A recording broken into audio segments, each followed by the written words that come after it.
and Rob, weekdays 7 to 9 a.m. on ESPN The Jock.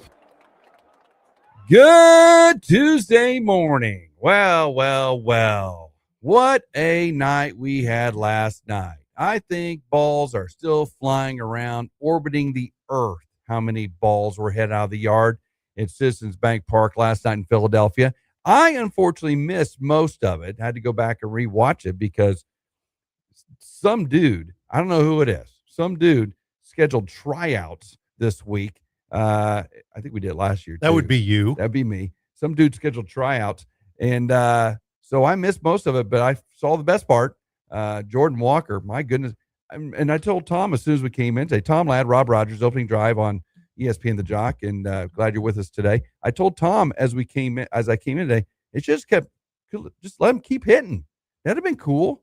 Like, just keep swinging. Like, just boom, boom. Maybe hits 10 more in a row and like sets a record, something they'd have to break, instead of just a walk-off Walker, but a Walker walk-off. Hey, he had to hit 6 in a row just to win it. He misses one and it's over. Right. Schwarber hit his 11, and I'm thinking that's 11 out of 15. He's got very minimal, and he's hitting last in front of the hometown Philly crowd. The nicest fans you will ever see. Probably the only people that ever see boo a home run derby contest, but that would be them. Yes, absolutely. So Walker had to do that among nothing but boos and still won it. I'll tell you what, you talk about a cool competitor, man. He slowed it down, didn't he? Just so relaxed looking. Yeah. I'm sure he wasn't inside. I'm sure he was tense as all get up and chewed his gum. Just kept hacking and real relaxed looking swing. Yeah. I tell you what, some people, now it's tough. It's tough comparison. Some people comparing his swing to a right-handed Ken Griffey Jr. It's pretty sweet. And, I knew it was sweet when he was here in Springfield. I saw him play several times here, and I'm like, that dude's going to go places. He's good. So Jordan Walker walks off the home run derby last night, makes a cool $1 million, about $300,000 or $250,000 more than he makes during the regular season on his contract. Doubled his salary in one night. Well, not quite doubled it, but not doubled it, but he gets pretty close. Yeah, he was making, or this year he makes $799,000. So he got another $1 million on top of that. There you go. Yep. So he gets another. I mean, from what he was paid, he gets $1 million for winning it. Schwarber got $500,000. Not bad. Not bad for a night's work. Yep. Doing what you do, what you love in front of crowd and hitting moonshots all night. I heard also that Schwarber doesn't do a lot of outside hitting. When they have BP on the field before games and stuff, he usually does not participate. He does most of his hitting in the cages underneath the stadium. I didn't know that. They said that last night. Yeah. So, but then again, that's his home park. And I'm telling you, man, he was rocking some of those moonshots. Jack Caglione, his first, had his dad, pulling all Greg Maddux on him, throwing corners. Man, his dad's trying to get him out. But Jack had a moonshot to the third deck, which is pretty cool. Always cool when your dad throws to you. The guy probably threw it to you forever. We always talk about that here on the show, how many games, how many batting practice sessions we threw, More pressure on the kid or the dad? I'd be nervous. Wouldn't you be nervous out there throwing? Oh, I would be. I don't even know if I could do that. I don't know. That would be hard. That you're it's not like you're, at a college stadium okay, fine. It's not like you're at Kauffman Stadium. Hey, Dad, come out and throw me some BP here before the game in front of, a few people in the stands. Everybody is watching you. But, man, he was Greg Maddux in there. He painted a few corners, but that's okay. I think next time Jack does it, he'll probably bring in his guy from the Royals, and they'll go off on it. But it's a cool experience anyway for the Caglione family. Excellent job by Jack. Got one up in the upper deck, or the triple deck. That's pretty cool. So who won the longest? I didn't see who won the longest. Junior Caminero with a 491. And then Contreras, I think, had a 490 or something like that. Real close. So that wins $100,000. Everybody that was in it won at least $150,000. So just for showing up. Yep, just for showing up. The longest got $100,000. And, of course, the winner, a cool $1 million plus a real neat, some bling to go with it. Yeah. Yeah. That's cool too. Well, that's a neat deal. That was a fun time last night. Jordan Walker, congratulations on that.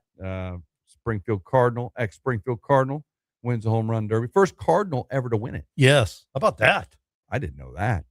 I was thinking McGuire wasn't in that. That was my first Pujols. I mean, all the guys that have been in there. Yeah. Wow, Nope. That's amazing. First Cardinal ever to win. He'll go down. That's a Hall of Fame worthy for the Cardinals right there. There you go. But anyway, hey, great night last night. Today is Tuesday, July 14. Tuesday, July 14. If you're keeping track out there, going to be a nice day today. Nice evening last night. A little bit of wind, not too hot. It's good for tryout week. So, so we had a good night last night. And we'll continue on the track as we go tonight and tomorrow night and Thursday night, as we're now in the transfer portal for youth and high school players in our area, hopping clubs and all that kind of fun stuff. So you're going to be kind of crazy-eyed all week, aren't you? Well, 1 a.m. last night, worked on a couple of teams. I think we got them pretty close. But now, it'll be that way every night. Thursday will be the tough one because I'm going down to Springdale. Oh, my gosh. We're going to be at Arvest Ballpark, our tryouts on Thursday or on Wednesday. How cool is that? So you're just going down and coming back? Going down and coming back. So that'll be a rough one. I probably won't stay up as late on that one to do stuff because, right. Got things to couple do. Hours, yeah. Drive. But yeah, that's the way it is this week. And lots of other things. Man, our show today is rock solid. Rock solid. And as always, our show is sponsored by Play It Again Sports. Hey, Play It Again Sports, located in the Fremont Shopping Center. And they always got good deals down there. Sal's got some great stuff going right now. Of course, they're closing out all the baseball, softball stuff for the spring and summer. And then they're moving in on fall stuff. And always got a great golf selection. Great grips there for your clubs if it's time to get them re-gripped. Play It Again Sports, located in the Fremont Shopping Center, opening up in approximately 52 minutes from this time right now. So show today, a good one here, Thomas. What we got going? Really good one. Kind of talk about the home run derby last night and other pro baseball aspects. Jason Hart, former Fairgrove native and the all-time top home run hitter in Missouri State history. Jason Hart's going to be on with us at 8 o'clock this morning. All right. Get some Hart action going today. Yep. He is the hitting coach for the Frisco Rough Riders, and we'll talk to him about that. He's home for the break. Have they even come to Springfield yet, Frisco? Have they played here yet? I don't even remember them. I think they have, maybe but we'll once. have to look. It was a weird schedule this year where we didn't see some teams until like the last couple of weeks for Springfield. I don't know. Anyway, that's good. That's at 8 o'clock. And then 8:20, sportscaster Dan Lucy, formerly of Colored 10, he's going to be in the studio with us. He's coming in. Nice. Yep. So we'll talk it over with him. And also, show me the money. Show me the money today. Yeah, it's going to be a good one today. Great show set up for you, and I'm hoping that you'll stick along with us. If you miss our show or miss something during the day, you can go back and catch our interviews. As always, the podcasts are on our website, 969thejock.com, or you can just go back and watch the Facebook live feed. We've got that going as well. We're up on Facebook, or you can listen to us streaming. You can do that as well. But you can find us a lot of different places out there if you miss what's happening in the world of sports on our show today. So, like Rob's going to miss the All-Star game tonight. I will miss if you happen to miss. Well, I could. I don't know. I could. They start kind of late, though, don't they? All-Star game doesn't start like at 7:30 or a little bit later than that. I could catch most of the All-Star game. Oh, okay. Good. Oh, we got high school tonight. We'll run through high school quick. High school won't take long. There you go. Yeah. Here's the thing. You don't have to herd them like cats, man. The little ones you got to herd like cats, but you get the high school guys in pretty quick. So we're not too worried about that. Herding like cats for tryout baseball. Oh, it is. Yeah. Yeah. Go to the first base dugout. Which one is that? That's the questions we get. Yes. Where's first? Yeah. Where's first? Yeah. Now the nine show up. Which side is that? Okay. Now, after you hit the ball, go to the right. Yeah. Don't go to the left. Yeah. Go to the right. Do you watch NASCAR? Just keep turning left. But yeah, great. that's 9-year-old baseball. But that's fun stuff. But anyway, yeah. So great show. Yeah, I'll miss the All-Star game. First part of it anyway. I always go back and watch it. Tonight, America's shortstop lines up at shortstop with Bobby Witt Jr.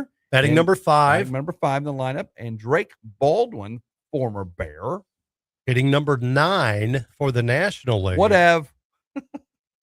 But it kind of makes sense. But, As you, he's the young guy probably in the lineup. But so Drake Baldwin will be playing for the National League tonight. The Atlanta Brave, the ex-Bear, rookie of the year last year. He is in the lineup at number 9. So it's going to be a fun time tonight. Dylan Cease will start for the American League from Toronto, and Christopher Sanchez of Philly starting for the National League. The hometown kid gets to start. I wonder if they'll boo him if he doesn't do well. They won't boo him, but everybody else that's not in a Phillies jersey will guaranteed get booed. Golly, it doesn't matter if you're even a National League player, probably. Good night. Dang, man. They are brutal. I mean, okay, passionate. Let's say passionate. They're very passionate there in Philadelphia. The city of brotherly love. You don't have to make excuses for them. Woo. Call it like it is. Man. That's it. I mean, we've all known that the Philly fans are a little bit different. Oh my gosh. They are. Every sport. Doesn't matter. Eagles, Flyers, Sixers, doesn't matter. They are intense. Yes, they are. So it's kind of funny. You see sports fans from across the country and how passionate they are for their teams and those kind of things. And, in Europe, they have like what they call the ultras, they're the kind of the violent type of fans, for European soccer and stuff like that. Philly is about as close as we got for that. The ultras in Philly. They will. Remember when they threw batteries at people? Yes. Good night. Woo. At their own players sometimes. That's crazy. You don't want to tick off your own. So, can you imagine Bryce Harper came to the Phillies from the Nationals? Can you imagine if Bryce Harper left the Phillies and went to the Nationals the other way? Oh, that would just be, whoa. Automatically turns into the enemy. Oh, my gosh. Automatically just public enemy number 1. You imagine the boos when he comes out to bat. I don't know of a recent Philly that's left that's come back and gotten booed. I don't know. I can't remember. But not like Cardinal fans that a guy will come back. They had Arenado came back. Exactly. Standing, they give him applause. Took off his helmet, that kind of thing. Hey, thank you for your service. In Philly, a battery comes flying at him. Yes. You automatically get booed because you're not part of the team. It wasn't my decision. Exactly. The team traded me. Yes. We don't care. We hate you. You bum. You're a bum. Yeah, it's pretty bad, man. So All-Star game tonight. We'll have it here. Be on the station tonight, 969. The Jock, you're going to listen to that tonight. And great coverage from the ESPN crew tonight. So if you cannot watch it on TV. So you'll want to jump on there and watch that. It's going to be a fun one, I think. I don't know. I think if it has the drama of the home run derby last night, I think it's going to be a fun one tonight. It just like it looks like last night the players were all relaxed, didn't it? Are they wearing their regular uniforms? They're wearing those weird uniforms. I don't know. What did we see last night? I saw Bobby wearing a gray Kansas City jersey. You think though, man, I don't wear weird uniforms. The only thing I don't like about is when they wear I like them when they wear their own uniforms, the home whites or the grays or the color or whatever. I don't like it when they wear the designed American national uniforms. I think that looks stupid. That's just me. I'm like traditionalist when it comes to that. What do you think the old guard would do? All these guys last night. Now, again, we're kind of in the middle of that. We're a pre-old guard, but we're kind of old guard-ish. Yeah, we are. But the guys coming out wearing their hats backwards for the home run derby. There's only one guy who can wear his hat backwards when he hits a baseball. That's Ken Griffey Jr. That's the guy. He was the original. The original, and as far as I'm concerned, the only one who deserves it. That dude, he can hit his hat backwards all the time, hit bombs. Greatest swing ever in this game. Oh, wow. He's the only one. But, yeah, I don't know. I'm kind of like, I like the backwards thing. But, I mean, they're showing their personality. I saw some of the legends at the game. Well, I mean, just on Netflix alone, you had Barry Bonds and Albert Pujols as the, commentators sitting off to the side. Yeah. And then Ryan Howard, of course, was there. And that was pretty cool to see, the old ex-Bear. Came out with the chain, and then Abreu had the actual trophy at the end. That's cool. And Buffer was there to announce. Cool. That was cool. Michael Buffer. Yeah. I mean, let's get serious. I think it was probably, I don't know, Tom, I think it's probably the best home run derby. Maybe I didn't see it live, of course. I had to go back and watch it, but I think it's the best home run derby ever. I was going to ask that because I'm watching it on Netflix. I did have Netflix, so watching that, and then also looking at social media. Yes, and there were some people taking shots at Netflix for their coverage, and I thought I didn't see anything wrong. They said, didn't have much energy, and I thought I kind of like it that way, where we're not. Back, all this calling every home run the same. We talked about that yesterday. Remember that? We talked about that yesterday. One of the most monotonous things we talked about that on our poll question yesterday. I thought ESPN's radio cover, I got a little bit of that on the way home, the semifinal round, and I thought that was really good. They did a good job of calling it for radio. Think about it. You're doing a home run derby on radio. I'm thinking, how's that going to work?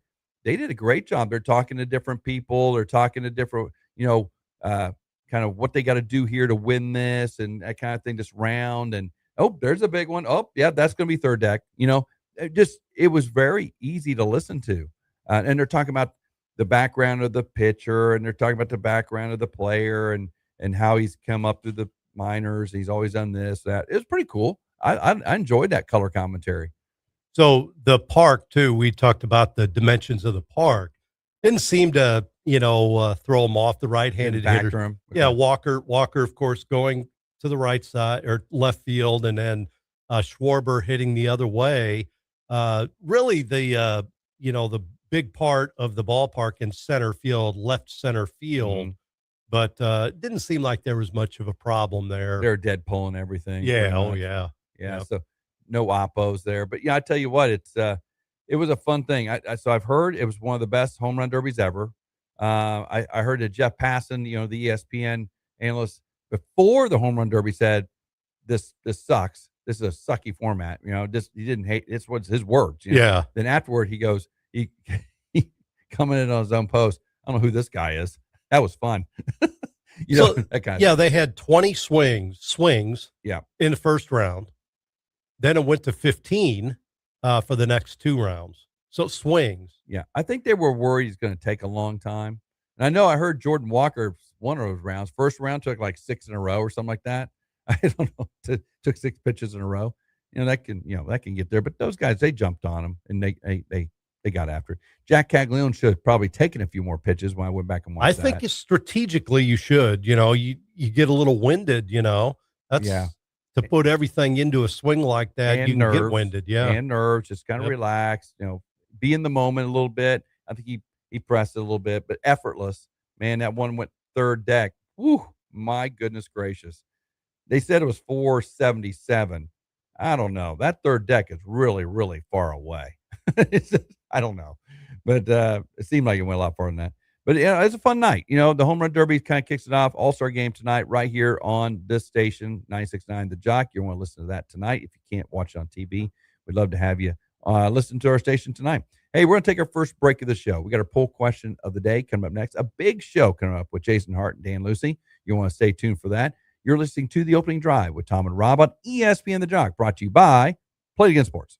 Want to hear ESPN The Jock without lifting a finger? Just say play ESPN on Jock on TuneIn to your smart speaker and take The Opening Drive with Tom and Rob, local sports, and your favorite shows anywhere in the house. ESPN The Jock, always on, always entertaining. When it comes to your next build or remodel, you need a team that shows up ready to win. In Springfield, that team is Edge Supply. From Blanco kitchen sinks to Delta faucets to freestanding bathtubs that steal the show, Edge Supply has the team, the experience, and the inventory to deliver. Contractor or do-it-yourselfer, no matter if it's a fixer-upper or a full custom build, Edge Supply is your home court advantage because Edge Supply plays to win. EdgeSupply.com. When you start spending money on your marketing, making mistakes is not something you want to do. So Roy Williams, author of the best-selling books, The Wizard of Ads and Secret Formulas of the Wizard of Ads, presents The 10 most common mistakes in marketing. Number 8, assuming the decision maker is the only person you need to reach. For most households, decisions aren't made in a vacuum. If you want to win the decision maker, you must also win the influencers if you want to create a powerful brand. When you start to devalue the opinions and thoughts of those who influence, you'll eventually evolve into a direct response marketer with no hope of long-term branding success. And if the category of your product or service doesn't lend itself to direct response ads, your marketing efforts will suffer in the end. The 10 most common mistakes in marketing. Number 8, assuming the decision maker is the only person you need to reach. For more on the 10 most common mistakes in marketing, visit ZimmerCommunications.com, your marketing resource in Southwest Missouri. Make a difference with QPS. A backpack filled, the classroom prepared, a student ready to learn. Through their support of Clear the List, QPS Missouri is helping local teachers and families get the supplies they need for a successful school year. It's all part of the QPS effect, creating positive change right here at home while helping advance the future of medicine through clinical research. Learn more about upcoming QPS clinical research opportunities at 417studies.com or call 417-831-2048. Join the QPS effect today and make a difference in ways you never thought possible. Missouri's laws are clear. Unregulated gaming devices are illegal. Companies have been telling businesses that gray market machines are legal. That's wrong. Don't be scammed. If you have these devices at your business, you could be subject to criminal and civil penalties. Unplug and remove these devices today. If you've been approached to host illegal gaming machines, call now 800-523-1434 or visit ago.mo.gov. Sponsored by the Attorney General's Office. Did you know you can listen to all your favorite ESPN The Jock programs live at 969thejock.com? The Opening Drive with Tom and Rob, A Coach's Perspective with Jenny Hopkins, The High School Show, ESPNthejock.com. We'd like to invite you to join us on The Opening Drive. Give us a call or text at 417-866-0969 or reach out to us at the 96.9 Jock Chat app. The question is out, and the internet has opinions. We've put today's hottest sports topic up on X, and now it's time to see where you stand. The Sports Poll Question of the Day on The Opening Drive with Tom and Rob on ESPN The Jock. What a stupid question that is. What a stupid question. You ask a lot of stupid questions. The Sports Poll Question of the Day on The Opening Drive with Tom and Rob on ESPN The Jock. Always good questions on our show, Mr. President, as we jump into our poll question of the day. Had one yesterday. Had a lot of reaction to the home run derby question. Well, not the home run derby. How would you call that in a play-by-play deal? Yeah, probably not the best question there for other people, but it's good for us. Yeah, I thought about it. You and I, it was good for. Well, what'd you select yesterday of those 4 picks? Bowling, home run derby, long drive contest, or slam dunk contest? Trying to remember now. I picked home run derby. No, I didn't pick that. But then after listening to the home run derby on the radio being described last night, that was a very good job. I was like, actually, they did it. Yeah. It wasn't hard at all. They just really flowed.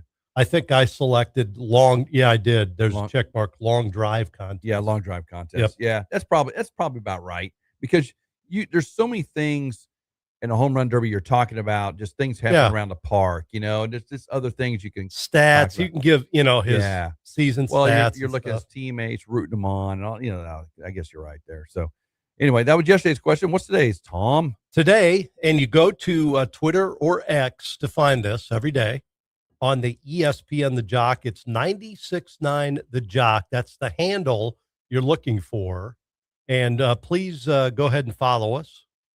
Subscribe to the, just follow us on Twitter or X, and then go ahead and vote each day. Today, which Kansas City Royal All-Star Game MVP performance was more memorable for you? Royals. I'm trying to, because the Cardinal guy won the home run derby, I went with Royals. You threw a Royals bone today. Yes, I did. Because trying to be nice. Because Tom, the only thing we were rooting for last night for our season was Jack Caglione to win the home run derby. Now the season is a complete disaster. No, you got Bobby Witt tonight. That's why I threw this out there. After tonight, it's a complete disaster. Anyway, go ahead. Was it Bo Jackson, 1989? That was impressive. I'll give you his stats in a minute. Eric Hosmer 2016, or both? You have no difference between the two. Here's what happened. Bo Jackson, he hits a leadoff home run off Rick Russell in Anaheim. Also made a spectacular running catch in center field. The American League won 5-3, and Bo's performance became one of the most iconic moments in All-Star Game history. That's Bo Jackson. Eric Hosmer at Petco Park, San Diego, 2016, went 2 for 3 with a home run and 2 RBIs, led the American League to a 4-2 victory, became the second Royal to earn the All-Star Game MVP honors. Easy. Bo Jackson, 1989, my senior year in high school. Oh, It was amazing. That was the summer, Tom, 1989. I just graduated from high school there, and my friend Brandon Epting and I went to like a ton of Royals games that summer. We just road trip to Kansas City like every other day when they're in town. wow. We had such a great time that summer. And yeah, Bo Jackson, without a doubt. Watching Bo Jackson play in person was probably, and no disrespect to George Brett and the icons and such, watching him play in person, there's only another player I've seen now in person. I was like, wow, that's Bobby Witt Jr. Those are the two most iconic players I've seen in person play a game that make spectacular plays. I mean, plays you're like going, I was there when that happened type plays. And Bo Jackson had a couple of those that summer. I remember in '89, and then that lead when he led off that game against Russell and he hit that home run. I'm like, oh my goodness, Bo Jackson was just amazing. The worst thing he ever did is go back and play football. The worst thing he ever did. I know he had the itch, and he's one of the best football players of all time, this generation too. But I wish he wouldn't have went back and played football. He could have been a Hall of Famer in baseball. I mean, really, I think that's where he was. And had he not got injured, I mean, he could have That's the thing. been a Hall of Famer in football too. Correct. You know? He could have went both. He could have been a Hall of Famer in either one of those sports. He's so just Unbelievable. Maybe guys, and I'll throw this out to you, listeners. Maybe the best physical specimen of an athlete I've ever seen in my lifetime. Bo Jackson. I don't know of another one. I'm just trying to think. Deion had tools. He wasn't Bo Jackson. Not baseball wise, but he definitely had tools. No doubt about it. But Bo Jackson would flat out run over Deion Sanders. Oh yeah, there's no Deion doubt. Sanders could not tackle Bo Jackson. I would make that right now. Deion, I love Deion. Don't get me. I love me some Deion, man. I love that guy. Primetime, baby. I love that guy. But if Bo Jackson's coming at you, you're not stopping him. You're roadkill, man. He'll run you over. So, I mean, just a pure physical specimen of an athlete. Bo Jackson may be the best of all time. Hey, prove me wrong. I don't know. If there's somebody out there, call it in. Jock, chat us on that. Absolutely. Hey, I got a question, and this is pertinent to you because of where you're from. Okay. Kansas. Got it. You ready? Yeah, sure. This came out this week. You probably saw this. Wichita, Kansas. Yep. You know where that's at? I do. Is not a state, by the way. Wichita is not a state. Yes. Yeah, I know. Anyway. I hear that all the time. Wichita and Dayton will now share the opening round of the expanded NCAA tournament for the next 2 years. Good. That's good. Yep. The games will be played in Wichita at Intrust Bank Arena, which is downtown. They're refurbishing it, $27 million refurbishment. Yep. Seats 15,000, 22 suites. Yeah. It's got everything you need. My question to you is this: why can't Springfield host an NCAA tournament? I do understand. I did some checking yesterday. I thought, Wichita.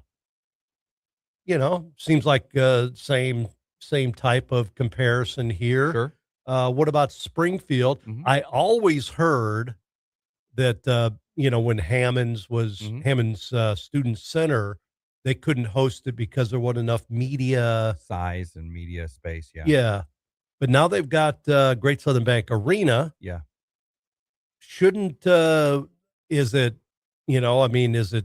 okay. 11,000, is it Not too big enough. small? Not big enough. What is the dimensions for? 15,000 is what they want. Have to be 15,000. They want 15,000. I heard that from somewhere. I don't know where that came from, but that's what I heard. When they built this arena, they built it too small. I hate to say that. They built it too small. If they wanted to host stuff like that. Now we go to games and they're like, well, I built that too big, right? So you had to either go NCAA requirements, and jack it up to get there, hoping you're going to host something, or you have to bring it back down to make sure the place is filled. You want to look. I will tell you, and you all know this, going to Hammond Student Center at the height of that, there's no more rocking place than that place. I mean, at 88, what it was, 8836, what is it, 8876, whatever it is. Yeah. Well, all we got to do is put 8876 on the attendance every single time because we know what that is. Kind of like KU 16.3, 16.8 used to be what it is. Now they reduced the seating. I don't even know what it is, but 16.8. That is what it is every single game.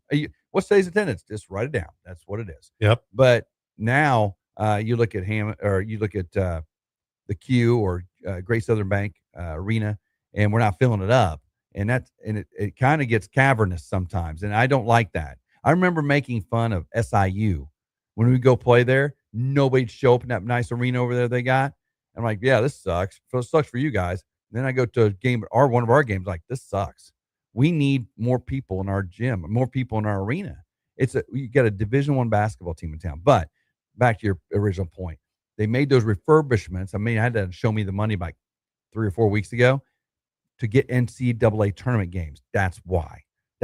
It's funny how you get the story of the $27 million in renovations like a month ago. Now they make the announcement, oh, we're going to host the first 4 or whatever they call it now. I don't even know what they're opening round. Yeah. Opening round now. Since they've increased the tournament to like a zillion teams. So right. That makes sense now. Plus it's middle of the United States, but you're right, Tom. Why can't Great Southern Bank host it? Why can't JQH or Q, whatever you call it? Why can't it host it? I think it's because it's too small. Was it 10-8? No, it's 11,000. Oh, it's 11? Yeah, exactly 11,000. But here, what makes a difference? Honestly, do they sell out those opening round games? Do they? I don't even know. Do they sell out? Oh, I'm sure. I don't know. We have to go back and look at that up. Yeah. Did they even sell them out? If they don't sell them out, why is 15,000 an arbitrary number? You don't sell it out. So What makes a difference? I wouldn't be surprised, Tom.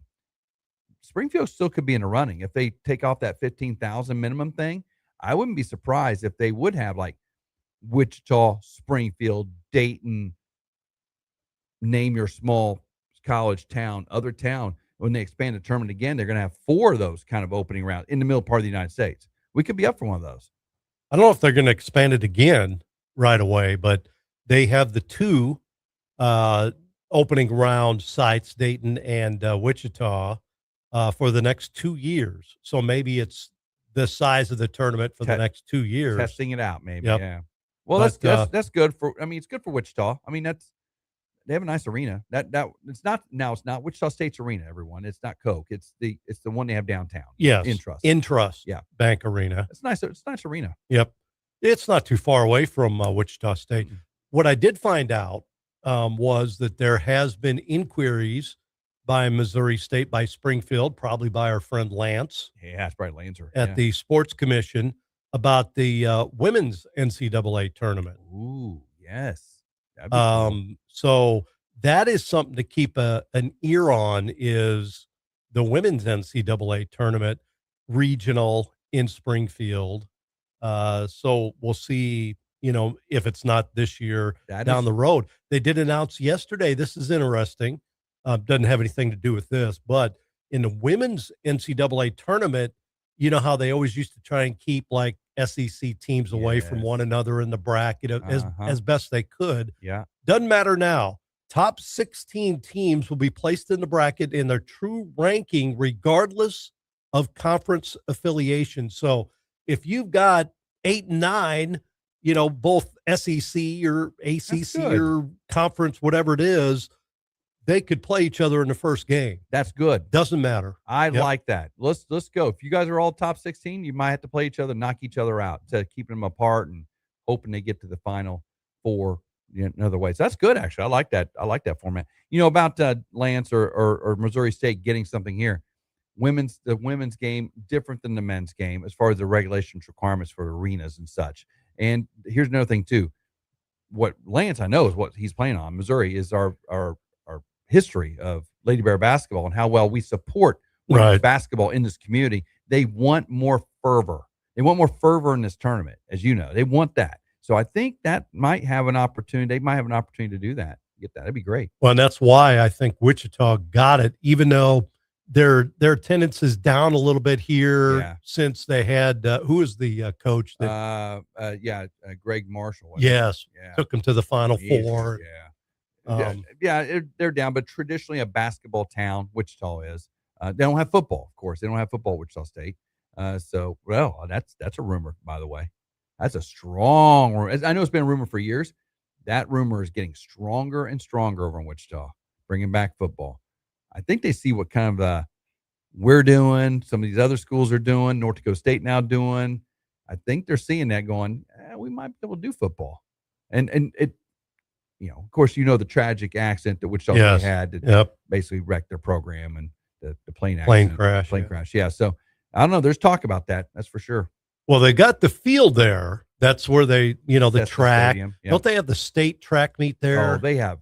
Let me tell you, that's Cessna Stadium. It's a football stadium, right? Yeah. But they've made it into a track stadium. Yeah. And it's elite. It's nice. That's where ever state track tournament. Yep. State track meet. Been there. It's nice. It's pretty cool. But it's like a lot of them. It's around a football field. Mm-hmm.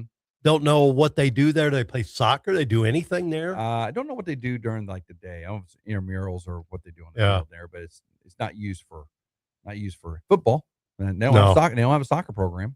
So they do have track because we know our good friend Cameron Wright, who fills in and is a guest host on this program. His daughter's going there. Yeah, it's a great track program. Yeah. From my hometown there. They've got two of my friends' kids they're running track there, and it's a top flight track program. They really do a good job there. Very cool. Yep. All right. Hey, well, we're rolling on here on the show. We got Dan Lucy coming up at 8:20, right? Yeah. And then we got Jason Hart coming up top of the hour. May have. I just found out a buddy of mine from Wichita, a media member from Wichita, Steve Strain. Oh, yeah, Steve Strain, yeah. Yeah. He may join us about 8:35 this morning or so, maybe 8:40, to talk about the tournament or the NCAA tournament. Okay, he's great. done a lot of sports there and good buddy. So asked him, got back to me early this morning about coming on later on today. So that works out. Well, we'll follow up on that as well. All right, we're going to take our break, and when we come back, will we show me the money in there? All yes. Right, let's do that. Show me the money. Coming up next segment right here on the Opening Drive with Tom and Rob on ESPN The Jock, brought to you by Play Again Sports. Mornings in the Ozarks just got louder. Sports debates, hot takes, local legends, and your voice in the mix. It's the Opening Drive with Tom and Rob. Weekdays 7 to 9 a.m. on ESPN The Jock. Hi, I'm Bill Dutton with Abacus. And I'm Abe. Bill, when people hear accounting firm, what do they usually think? Taxes, bookkeeping, basic compliance. That's not the full picture with Abacus. Not even close. At Abacus, accounting is just the foundation. We also provide CFO services, strategic business planning, controllership support, and even HR services. HR surprises people. Why would we offer that? Because your people and your numbers are connected. Hiring strategy, compliance, payroll structure, it all impacts profitability and growth. So instead of juggling multiple advisors, our clients get one coordinated team that understands their entire business. And that guidance helps our clients make smarter decisions. Schedule a time to meet with an Abacus professional today. Visit us at abacuspro.com or call 417-823-7171 to learn more.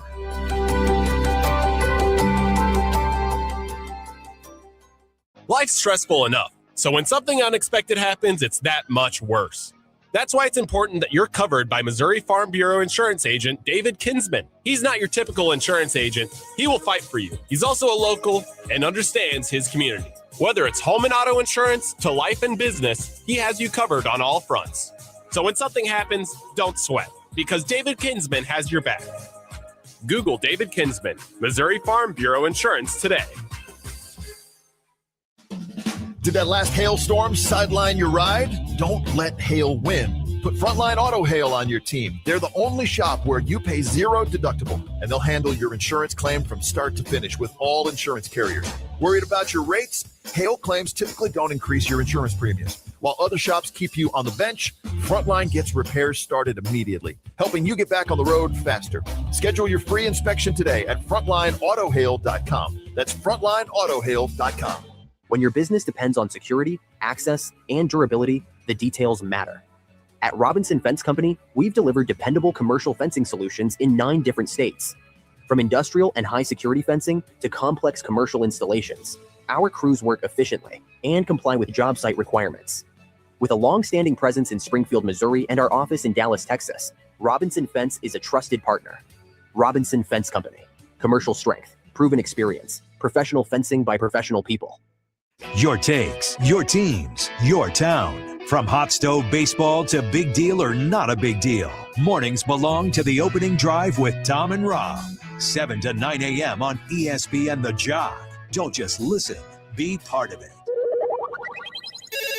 We'd like to invite you to join us on the opening drive. Give us a call or text at 417-866-0969 or reach out to us at the 96.9 Jock Chat app. Follow the dollars, the deals, and the drama. Contracts, TV money, NIL, and the business behind the games we love. This is Show Me the Money. Show me the money! On the opening drive with Tom and Rob on ESPN The Jock. I'm going to lose my voice screaming at every single week, at all full throttle. Hey, full throttle back tomorrow, man. Yes, he is back. That's awesome, man. Guy Craig's out of the hospital did his Sunday show. He's up and running. So great to have. We'll have Craig Stagner on full throttle tomorrow. Get back to our regular racing segment instead of you and me just whatever we were doing last week. Throttle. We'll have a little portion on full throttle tomorrow about health. Yes, we will. Yes, it'll be yes. So how to go full throttle without not going full throttle without spending a week in the emergency room. Absolutely. All right, got a couple things today on Show Me the Money, and Tom's got one as well. So today I want to talk about 2 things. The first one are the highest paid athletes in the world under age 25 years old. That's interesting. We always hear about the highest paid athletes, but what about the young guys? What are they making? This shocked me, actually. This list shocked me.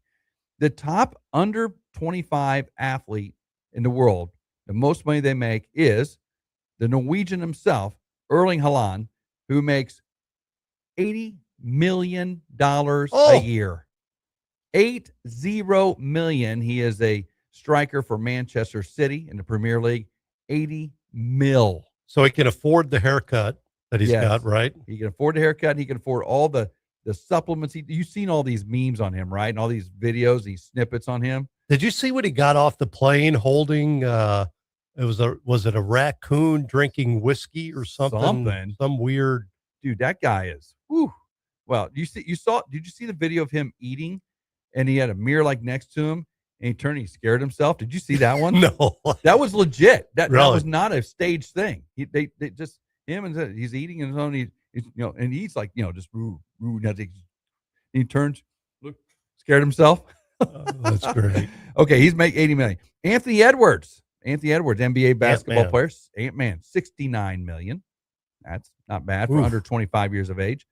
Carlos Alcaraz, 61.5 million, tennis player. That's good money. Vinicius Jr., soccer player, 60 million, the Brazilian, Real Madrid. Cade Cunningham, another NBA player, young guy, 58.6 million. Was he Kansas State? Where was he? I don't know where he went to school. Detroit Piston guy, but I can't remember where he went to school off the top of my head. Anyway, you'll look at it. And Yannick Sinner, another tennis player, one of the top Wimbledon champ, Yannick Sinner. Yeah, I forgot to mention that. Yannick Sinner, 54.6 million a year. These are all the top paid athletes, 25 and under, for this year. That's crazy. 54 to 80 million is what they're making. That's some pretty good bank. Hope they got good financial advisors. And then I want one more thing here I want to share with you guys today. I heard this the other day, but I want to share this with everyone else. The FIFA World Cup prize money breakdown. And we're now in the Final Four, right? Mm-hmm. So if you just showed up for the World Cup, just showed up 33rd to 48th, you get 10 mil. Your country does. They can split up however they want to, but you get 10 million. 17 to 32nd, 12 million. Yeah, that's modest. 9th to 16th, that's where the United States ended up. They get 16 million. Now, did you know what happens with that money, right? For the United States, they split that with the women's team. Did you know that? No, I did not. Under the collective bargaining agreement of U.S. Soccer, half the prize money goes to the women's team. Should have just played the women in that game. Anyway, 5th to 8th place, 20 million. 4th place, okay, you're in the Final Four now. You get 4th place. They will have a 3rd place game in the World Cup. 4th place gets 28 million. 3rd place gets 30 million. The runners-up get 34 million, and the winners of the World Cup get $51 million. Split up among however the federation wants to split up, but most of it, almost a lot of it goes to the players. I wonder if anybody else, any other country, splits their prize money with the other gender. They do not. USA is the only. I looked that up. The last thing I saw, we're the only country that splits their prize winnings. Now, that may have been old information. I don't know. If it's changed, I don't know. But the last time I checked, we're the only country that splits our prize money. So the women get half of that money. So I'm telling you, we should have subbed in some women the other day because we'd have probably scored. Gosh, against Belgium. They were, wow. Unbelievable. But anyway, they split it. Now we get half the women's money too, but they're the purse on the women's now. Usually the women win the World Cup on the women's side. Yeah. The U.S. women, or they're in there. They're in there. But the of course the prize package isn't as big. I think it's like the winners get like 16 million. I think that's why they negotiated the deal. You're gonna get to pay the same. The men are gonna get some money from the women too. So it is what it is. But anyway, that's your prize cup. That's your World Cup prize money breakdown right there. 51 million to the winner coming next week. Of course, World Cup back in action today with a semifinal. Speaking of that, from Front Office Sports, MetLife Stadium will have the World Cup final, as you know. Undeserved. And they're, obviously people not totally happy with that. Weather, the pitch in Jersey have been concerns for a lot of people.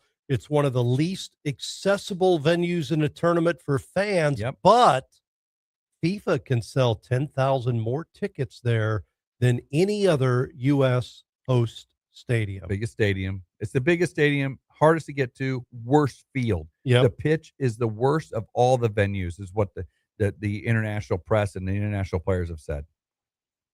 Yeah, let's just have it in our dump. But right? the 10,000 tickets, extra tickets at how much a ticket? Yeah, I know. It's a money grab. I mean, seriously, that should have been in Dallas, is where it should have been. Central part of the United States in Jerry's Dome. It should have been there in a weather-controlled situation. That's where it should have been. But, it is what it is. Instead of hydration breaks in New Jersey, they're going to have whiskey breaks for the players. For sure. Yeah. For sure. Because I don't know. It's all FIFA's all about the money, man. That's all it's about. That's why they can pay out $51 million to the winner, Hey, one more thing on Show Me the Money today I want to share. We got some time, actually. Yeah. The Seattle Seahawks were sold this week. Paul Allen, the original purchaser of the Seahawks. Of course, he passed away. Microsoft co-founder passed away. He bought the Seahawks for $194 million in 1997. Million with an M. M. $194 million in 1997, which at the time was one of the highest franchises sold in the NFL in 1997. That was like one of the they set the bar, right? Well, it just sold last week for $9.6 billion. With a B. Billion. And all of it is going, almost all of it. I mean, his wife is going to get a chunk of that for her care for the rest of her life. But the bulk of that is going to his estate. His estate's going to charity. Isn't that crazy? It's all going to charity. Pretty much. Wow. I don't think they had kids. I don't know that for certain, but I know his wife's going to be taken care of for the rest of her life. Well, she's already taking it. That's just the Seahawks money. They also own the Portland Trailblazers. They sold that too. So that's just the Seahawks money. She already has money. She's Microsoft. She already has money. Yeah. So the bulk of that money, $9.6 billion, is going to charities. I'm sending adoption papers their way this morning. It's on the way. Yep. That's crazy. 194 to 9.6 billion. And there's a comment like on this, this guy goes, in 1997, I was making $6 an hour. So that means I should be making $300 an hour now. Yeah, that's not how that works. It's not your job inflation, man. That's sports franchise inflation. It's kind of funny. But anyway, Seahawks, they set the tone to set the bar for the richest NFL franchise sold, $9.6 billion. And we could debate, is it the loudest field? Because the Chiefs think that they have the loudest field. How that, I think it was called Lumen Field now, or whatever it's called, in Seattle. It's how it's designed with that end zone, and how it's designed is the reason it's so loud or something. It's not the people in the stadium. Well, it is. They got to make the noise, but the acoustics of how it's designed has created a very loud decibel level. Now, Chiefs fans, I don't know about the acoustics in that place. I just think people are just flat out loud in Chiefs games. I mean, that's whew. If you've not been to a Chiefs game, if you can find a way to go to a Chiefs game sometime and bring your earbuds, it's almost like going to a NASCAR race. It's so loud in there. Yes, it is. All the time. That, and then just the pregame festivities in the parking lot are well worth such it. a experience. So I went to a game a few years ago, a lot of years ago. Guys, back when Derek Thomas was playing. That's how long that was. And I went to a game, set up there, lower rung of the upper deck, good seats, but they're playing the Broncos. And I tell you what, I yelled and screamed that entire game. Well, that was back when I was working in radio. I started that radio station in my hometown. And then I had some play-by-play to do that week, and I had a little voice problem. A little bit of a voice problem on the entire next week. I was doing how you do the tea and the lemon and the honey and stuff. I had it was a football game I had to call that Friday, the following Friday, and I still didn't have my voice back from that previous Sunday. I hurt the old throat there a little bit. So, the old vocal cords are ripped. So you got to be careful when you go to those Chiefs games if you want to have a voice the next day. You got to be very selective on what you cheer for. Yes. Just think about it. There's 76,000 other people there yelling on your behalf.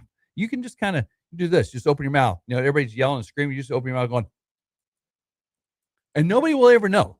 You can't hear it on the radio right now. But I'm like, they'll think you're yelling, but you're really not yelling. Nothing's coming out because everybody else is taking your break. And then you do doing this. Yeah, just doing that. The chop. And you don't have to sing that either. You go, just with the mouth movements, just do that. Yeah. You don't have to actually do it if you need your voice for work or something. We got it all figured out. Oh, it's called Chief Hacks.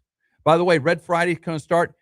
Is it 15 days now? Are we at 15 days before training camp? Oh, the 29th, 15 days. I think. Yeah, 15 days until Chiefs training camp. We're going to have our Red Friday segment coming up when training camp starts. Each and every Friday, we'll have a special Chiefs segment. We're going to talk about all the ins and outs of the Chiefs all season long on your official home of talking about Chiefs. That's me. That's right. That'll be fun. I can make everything an official home if you want to be an official home. Got a new running back this year. Question marks about Mahomes' health heading into the season. Yeah. He's still the same competitor he always was, but what's his knee going to be like? Yeah. But I think having a good running back there with him, Kenneth Walker, I think that's going to help. I mean, the thing, and we talked about that last show on this past year on the show, the thing that the Chiefs missed the most, I believe, not having a solid running game. You've got, and I know Pacheco is this, and I get it. We've had some guys. I'm talking a guy who can carry. We need to run out some clock. We're handing it off to Kenneth Walker Jr. Let's get it, or the third. I'm sorry, not Junior, the third. Let's get it done. So I think that's going to be the key for the Chiefs this year, having a good, solid running game and to take that pressure off of Mahomes, so it doesn't feel like he has to scramble and he has to do something. Having somebody throw out of the backfield too. I think it's going to be a good fit for the Chiefs. No doubt about it. And, the line's going to have a lot to do with that as well. Sure. So we'll talk about that. The rebuilt line, offensive line, always a key factor, especially when a guy's coming off a serious injury like this. Absolutely. You want to protect him even more so. Left tackle needs to be paid more. Make sure he's got top dollar out there, making sure he's getting all the massages he needs, all that kind of stuff, because you're going to protect Mahomes' backside. That's for sure. And make sure he's not the most penalized guy in the NFL or on the team or in the league. Exactly. Just grabbing people as they go by. You can't do that. Or Did they not teach them jumping too early all the time. Yeah. Holy smoke. That was a rough one. Come on. So Red Friday coming up here as we get Chiefs training camp underway. Hey, we are at the top of the hour. I don't hear the music yet. Jason Hart. No, we got a little time left. Jason Hart coming up next segment, hitting coach for the Frisco Rough Riders. Yep. Rangers organization. He's home for the break, so we're going to have him on the show. Yep. And then Dan Lucy going to join us at 8:20. Going to talk about the world of sports in the Ozarks here with the legend Dan Lucy. Looking forward to having him on the show as well. You're listening to The Opening Drive with Tom and Rob on ESPN The Jock, brought to you by Play Against Sports. We'll be back after this.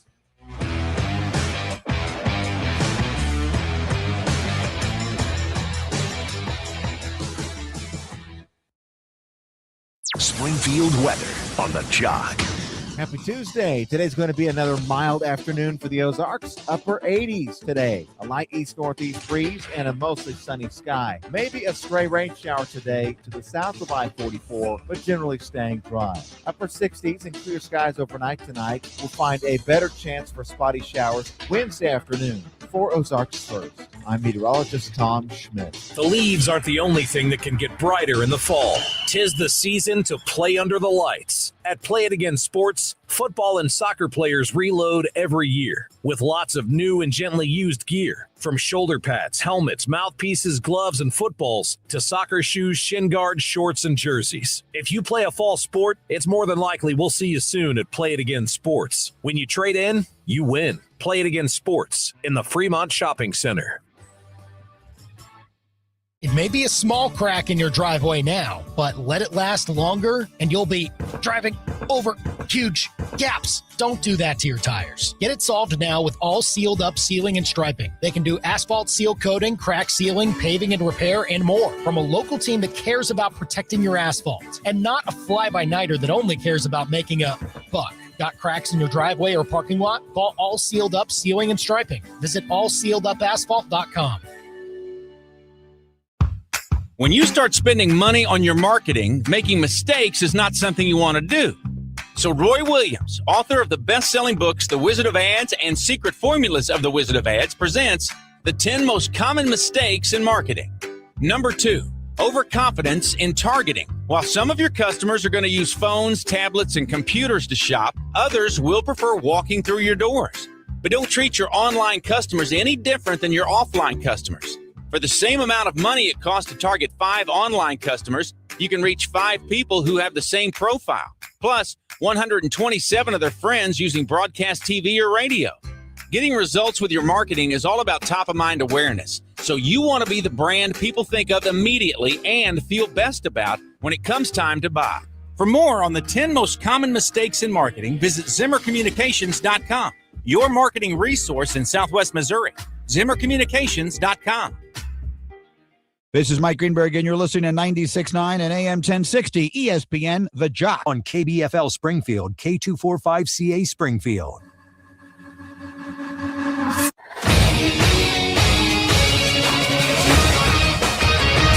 Springfield's total sports station, ESPN The Jock, with this local sports center update with Don Luzader.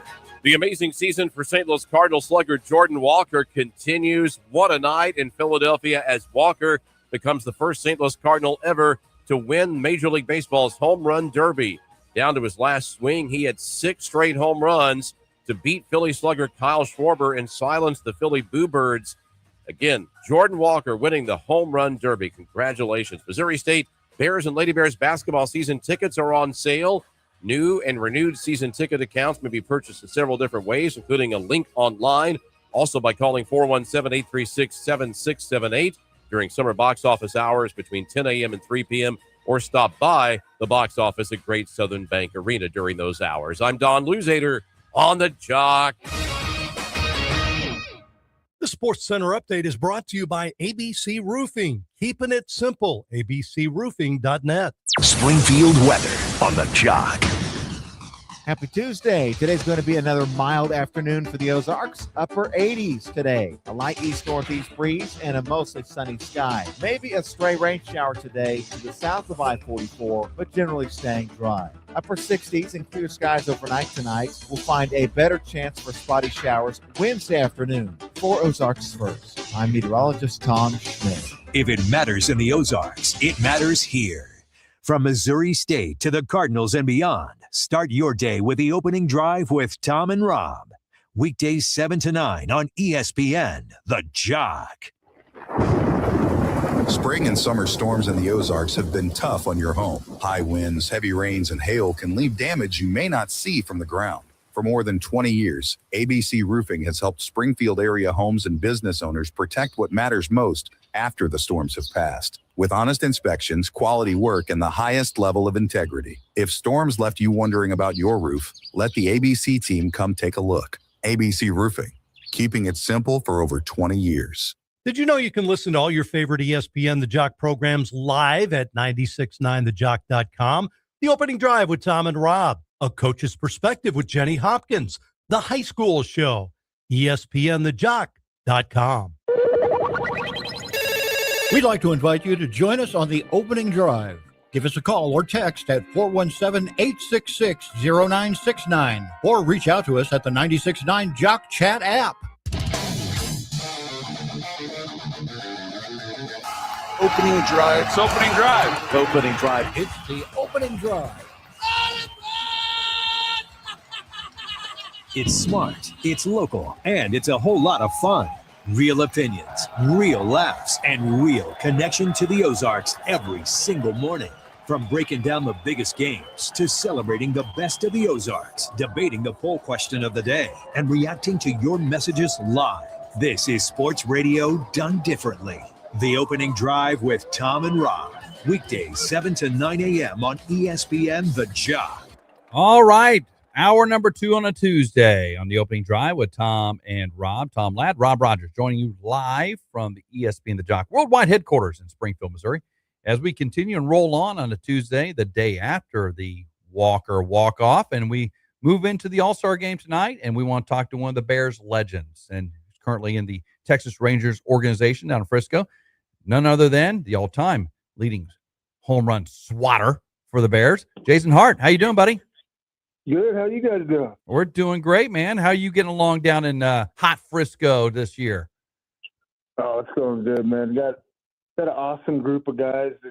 Just it makes it fun to come here every day, and I mean, just grindy dudes, man. Just go out there and compete every night. So it's been a lot of fun. We understand you kind of stayed down there during the All-Star break, and the family joined you as well. Always nice to have a little R&R during the season, right? It really is. I mean, it's like I was all intended to go home and just make the trip, but we finished in Corpus, 7-hour bus ride back, and then I'd had to jump in the truck and drive 7 more.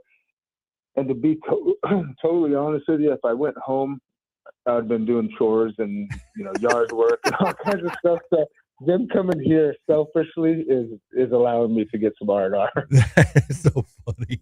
Hey, so all right, so you're down in Frisco. Do you like the new 6-game format? The week on, then you go someplace, hang out in Corpus for a week, and home for a week. Do you like that format in minor league baseball? I do. I mean, it's it definitely saves on like the bus ride, the overnight bus rides and stuff like that, because you always have that day off, that buffer on Monday. So it's like if you do have a tough bus trip, you have a recovery day. It's not like you're strapping it on the next morning. It makes it tough if a team's got your number for sure.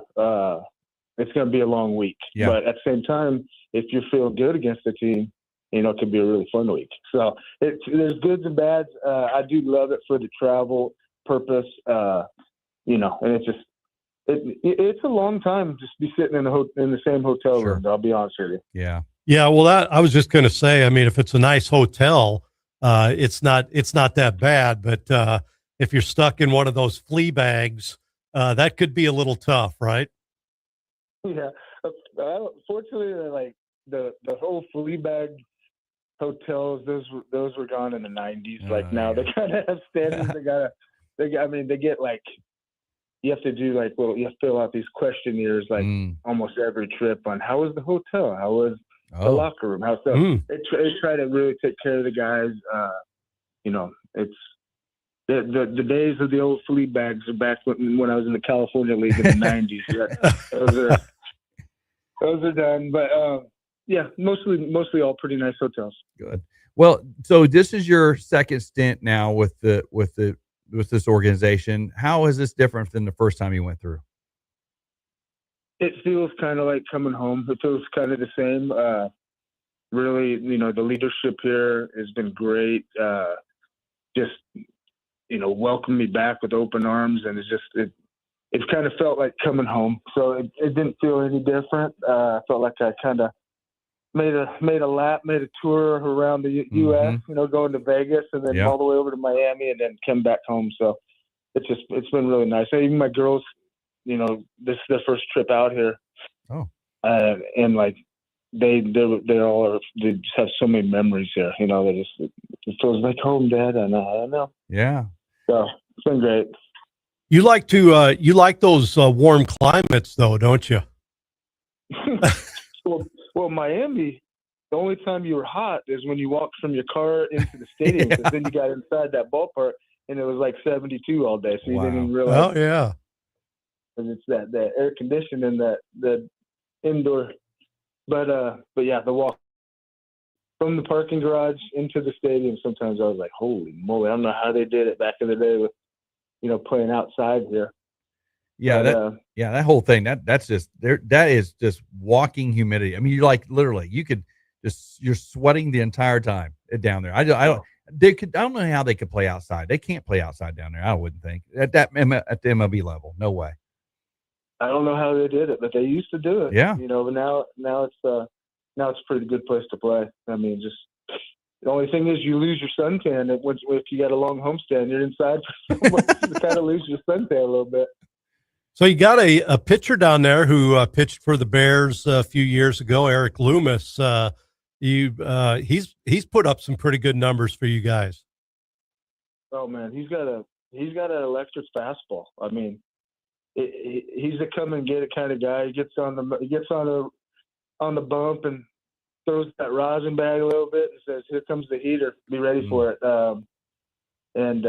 He's good. He's got some swing and miss on that fastball, but he's working on his slider because he's going to have to throw that to get up to get to the big leagues, make the next jump. He's going to have to be able to mix in that slider, so he's working on that, and dude works hard. He's a wild man.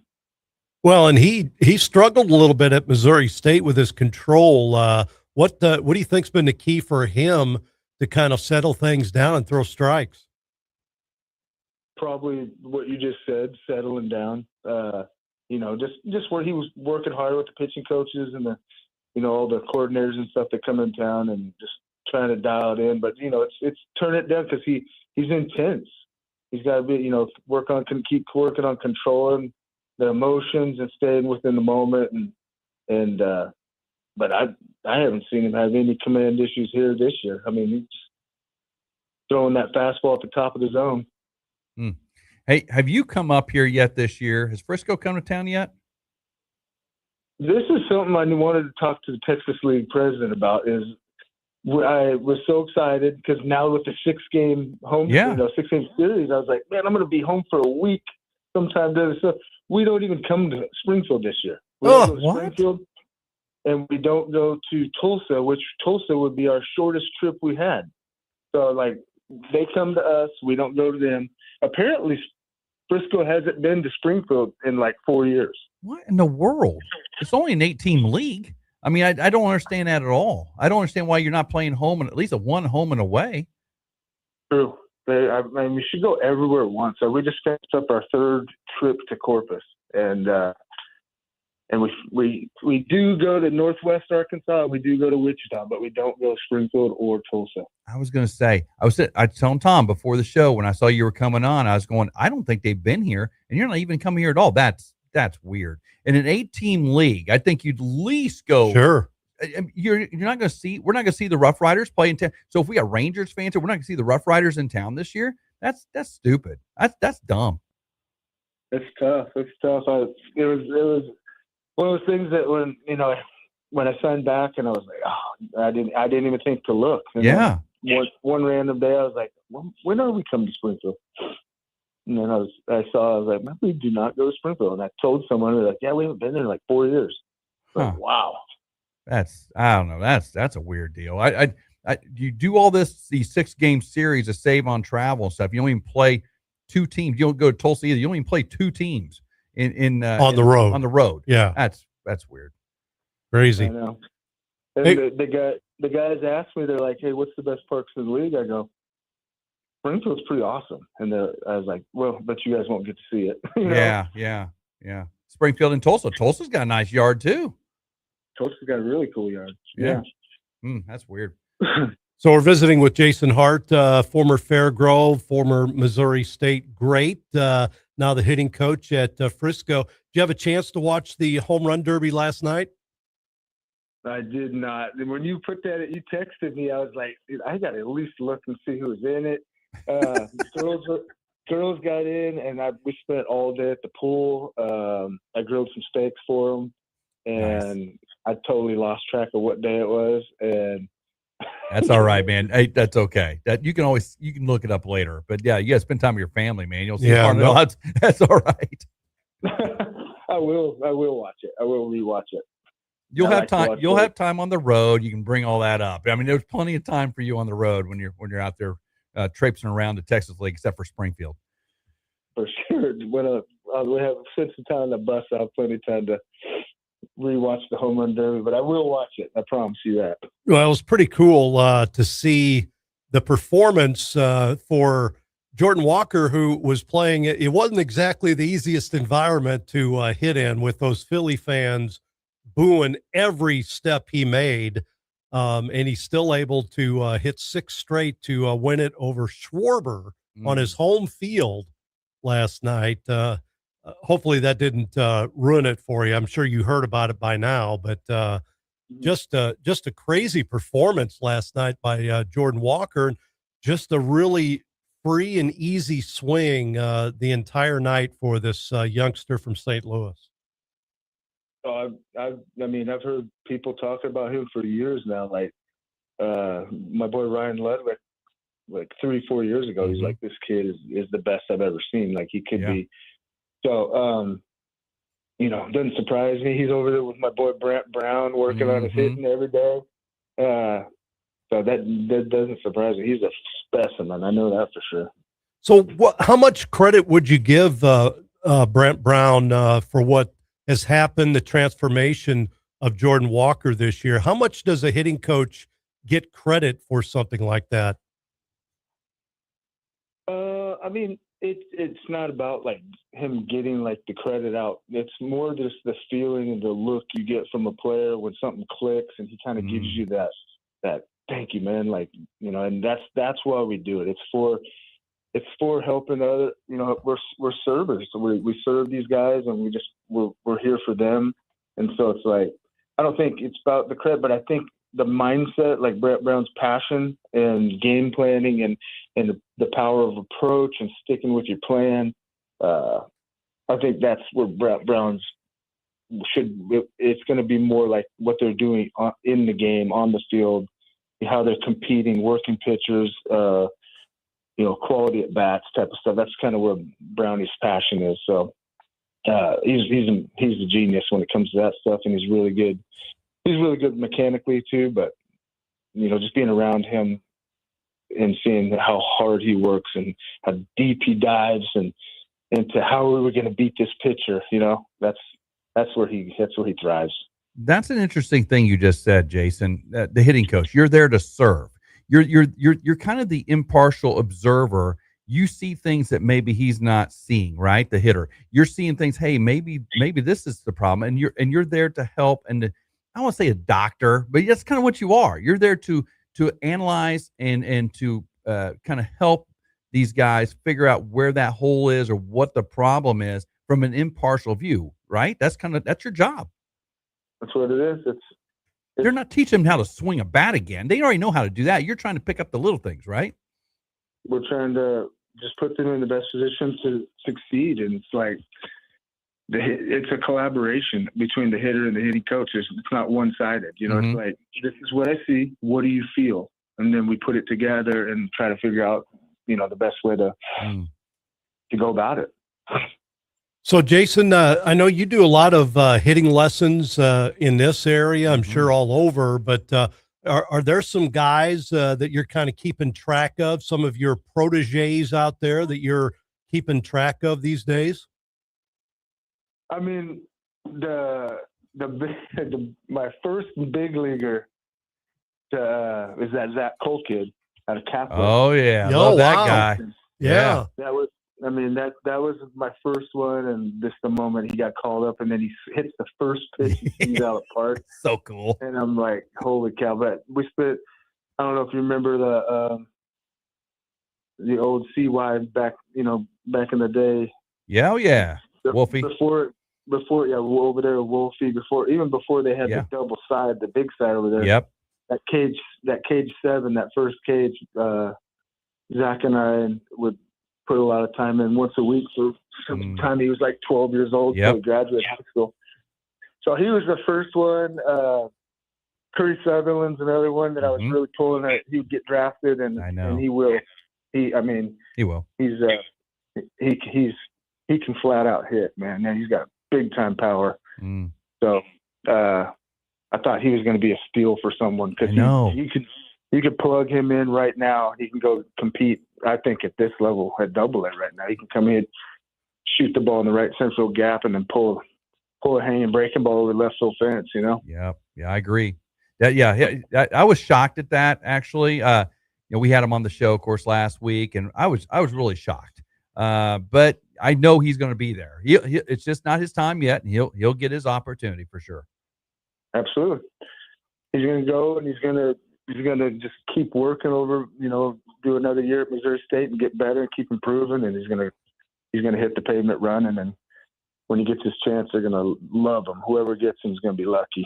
Well, he's coming back to take us to a College World Series next year is what he's going to do. We're going to College World Series next year. I'm stoked. I mean, Joey's on yesterday, and I'm like going, oh my gosh, let's start the season right now. Let's go. So but anyway, hey, he's a great athlete. He's going to get an opportunity for sure. Curry, Sutherland, no problem there. 100% agree. Did you have a chance to work with Bogey at all? Caden Bogenpole, who was drafted in the second round by the Phillies. Never did. I don't know if I've actually met him. I wanted to. I want to see this monster everybody's talking about. But yeah, I mean, dude, that when they're talking draft, they're talking draft picks. It's that time of year where they're talking. I was like, you don't like 6'6", 240-pound center fielders that hit balls 500 feet? Like, come on, Rangers! I'd love it. Draft him and send him up. I know, right? All of our friends around baseball is like, why are we not drafting this guy? He's physically, he's there. He's all the tools. Let's go. Yeah, the Phillies. That's pretty cool. He's going to be over there in Philly, and he's going to love it. And hopefully, we'll see him soon. You know what the cool thing is, Jason, when Tom introduces you as the all-time leading home run hitter in Bears history, and you're still the all-time leading home run hitter in Bears history with Caden Bogenpole going through the program. I mean, that's pretty impressive. I thought he was going to get me. Yeah. I thought he was going to get me this year, but I don't know. I don't think they pitched to him very much, did they? He walks, yeah. Yeah, he broke the school record in walks, so which is good. I mean, selective. Yeah. If you're not going to pitch to me, well, I'll get on base another way. Well, that's part of being a good hitter. It's like, you let it happen. You don't try to make it happen. That's when you get yourself in trouble, and keep that line moving and get on base for the next guy. So try to score as many runs as you can. So being a good hitter, you take your walk. If they're not going to give you nothing, then pass the baton to the next guy. Absolutely. So Jason, they got a new women's basketball coach at SBU. And I see they were trying to reunite that whole Fairgrove girls basketball team at SBU. Guess you heard about that, huh? Oh, yeah. My girl's going over there to SBU. She's super excited.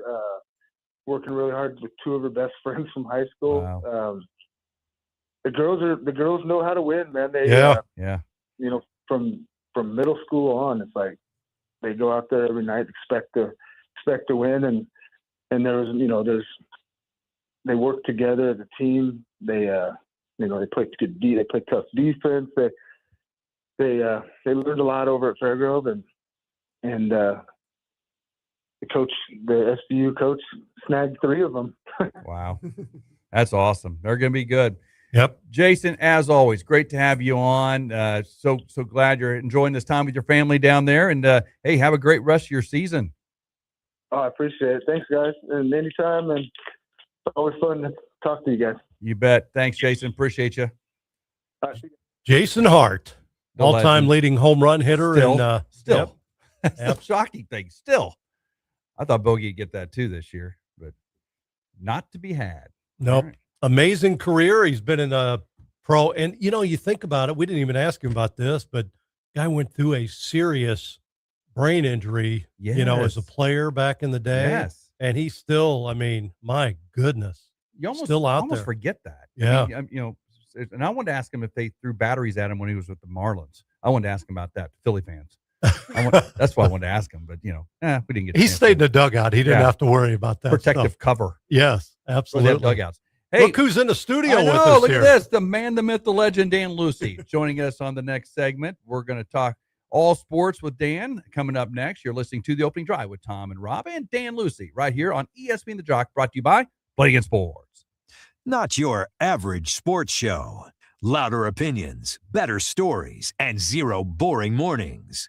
The Opening Drive with Tom and Rob, weekdays 7 to 9 a.m. on ESPN The Jock.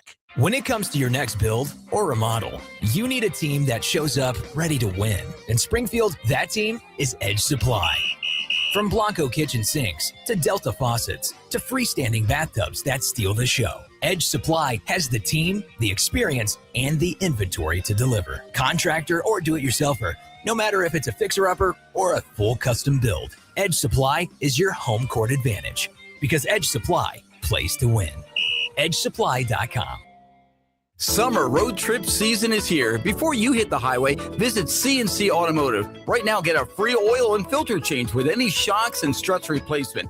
New shocks and struts can help improve ride quality and handling for all the summer miles ahead. And don't forget the heat. Save 25% on a complete AC system check and service during CNC Automotive's summer special. That's a free oil change with shocks and struts replacement, plus 25% off AC service. Call CNC Automotive today and get summer ready. For America's 250th anniversary, Highland Dairy is honoring the values that built this country: service, sacrifice, and community. We're proud to partner with Folds of Honor to commit a $250,000 donation to help provide life-changing academic scholarships to families of America's fallen or disabled military and first responders. It's Highland's way of giving back to those who have given so much. Learn more at highlanddairy.com. Highland, locally made, naturally delicious. Did that last hailstorm sideline your ride? Don't let hail win. Put Frontline Auto Hail on your team. They're the only shop where you pay $0 deductible, and they'll handle your insurance claim from start to finish with all insurance carriers.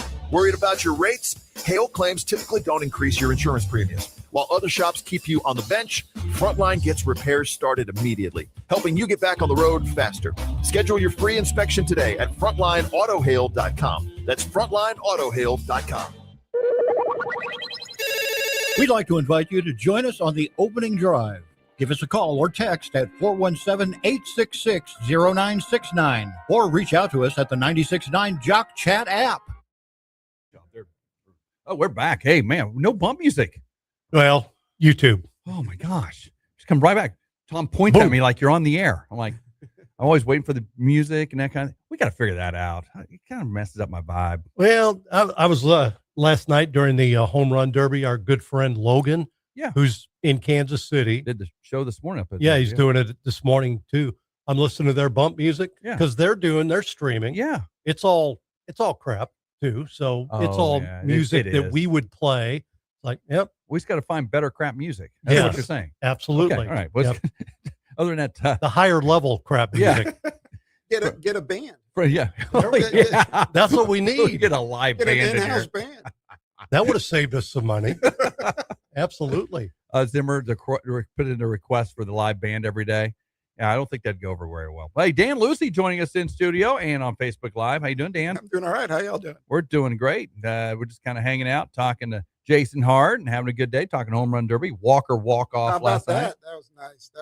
And, I love that he was wearing his hat backwards, like Ken Griffey. Yeah. And then I love that Ryan Howard was there to give him the That's stuff. cool. I mean, that was just cool stuff. Really was.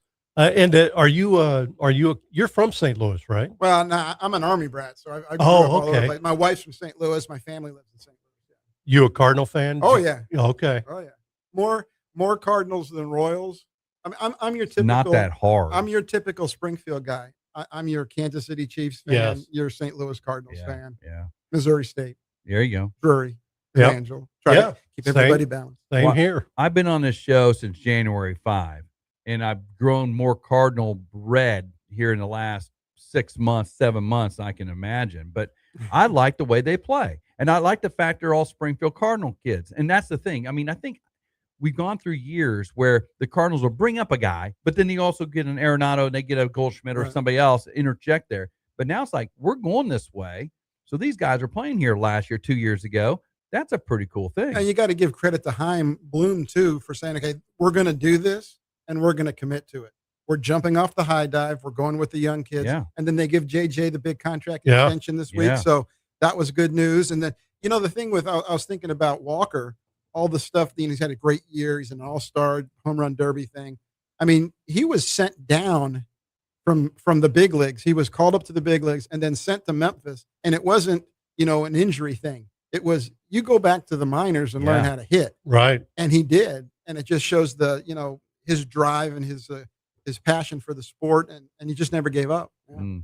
We asked Jason Hart, who's good friends with the Cardinals hitting coach, about that new hitting coach this year, Brent Brown. Of course, we know him a little bit. But how much credit does a guy like that get for kind of turning Jordan Walker? Because things have changed. He did go down his first 2 years in the big leagues to Memphis each year because he just wasn't putting up numbers, wasn't hitting right. Of course, part of it was Cardinals the old regime tried to change him, make him this big home run hitter, change his whole swing, his whole philosophy. Well, I think he's back to what he did before now, and he's really seeing the ball better and hitting the ball better. Right. And the thing with that is when I saw that he was doing the home run derby, I'm like, no, because that messes everybody's swings up. Yeah. But if there's anybody that can stay channeled where they need to be, that would be Walker. It was great to have him win it. That was awesome.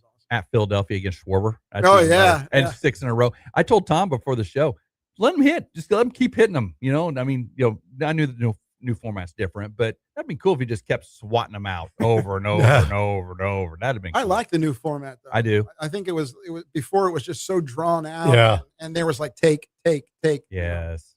Yeah. Well, they talked about the last ball. They kept mentioning, well, nobody's hit the last ball. Well, Jordan did when he quit the second round after he beat after he won, he stopped right there. Sure. So he did hit the last ball out, but it wasn't the red ball or whatever it was, the bonus ball where he could keep going. He wanted to conserve energy, which was smart. Yeah.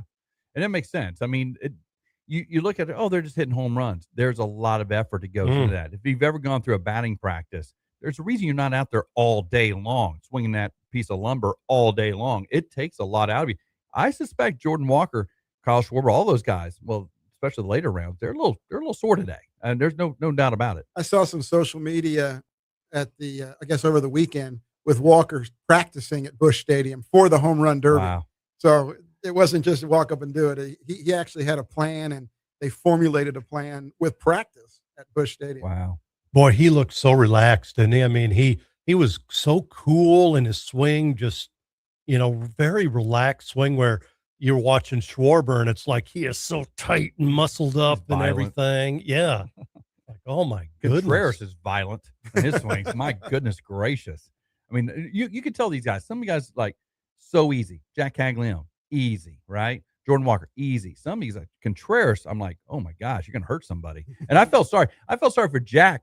You know, he had like what I don't know how many line drives in a row. Those kids out there, good night. Get out of the way. I don't know. You might not be able to put kids in the field anymore. Some of these guys hitting that 120 off the bat or whatever. Oh my goodness. It's crazy. Well, tonight's the All-Star game. You excited to watch that? Oh, yeah, I like the All-Star game. I always like the All-Star game. Excited about the Cardinals that are there and then even the Royals that are there. And see what, root for the National League and it's, it's different now than it used to be because of interleague play.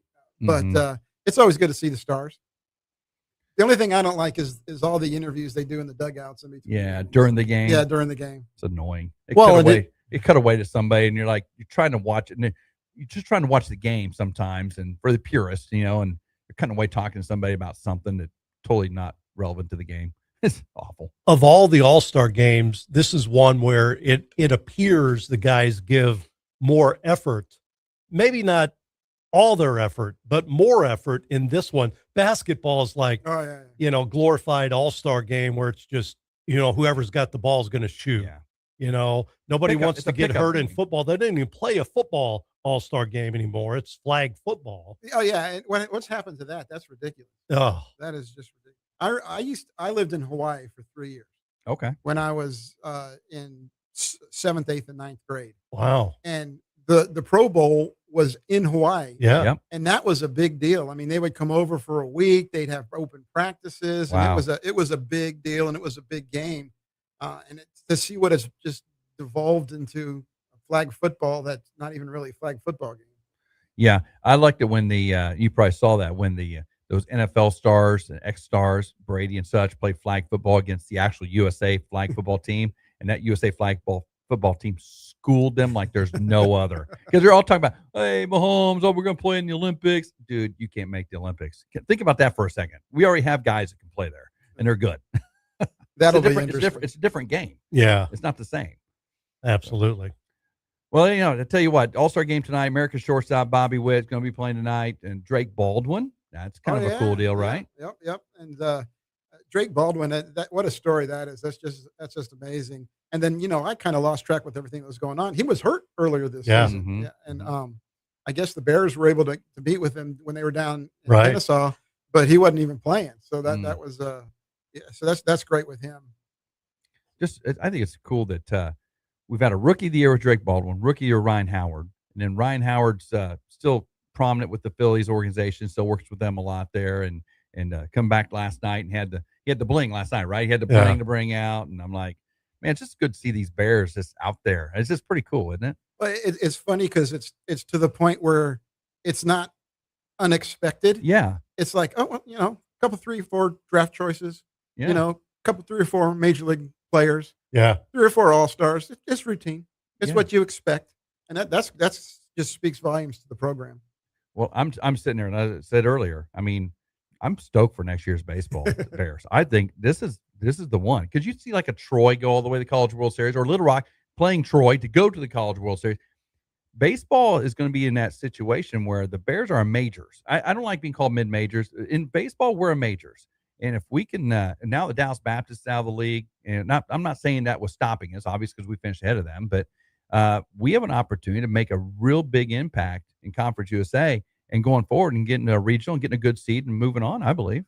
Yeah, and you got you have a facility that you can host. Yes. And that's another thing that with the NCAA, you've got the ability to host, and then all you got to do is, get that record so that you can do it. And then if you can host, then you got that path. I think what happens right now is the Bears or whoever, the powers that be, Diamonds, whoever, let's see, Springfield, whatever. We know when the regional is going to be next year. Can we go ahead and block off that week right now? Can we just go ahead and do it now? Not now. Let's not wait until, we're good. Oh, the Cardinals are in town.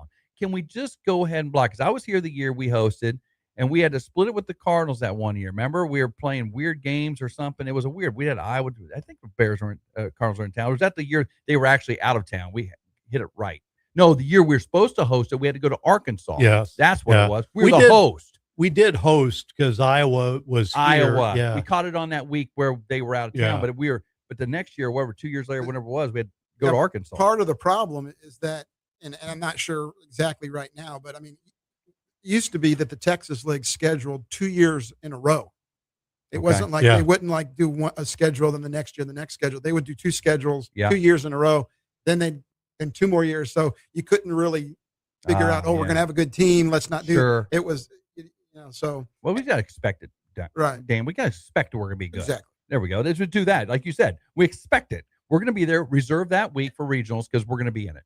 Now, if we go super regional, that's going to be a problem. I'll tell you this, Joey's bringing in some players. Oh, yeah. I mean, his transfer players, just every day we're seeing lists of a couple guys coming in from other schools and got a new pitching coach, and he's bringing in some players, and he's got some guys back too. Max Knight's coming back. Yeah. And he's going to, as Joey said yesterday, he'll be more of a pitcher next year. Good. He'll still hit, but not like he's the last couple of years.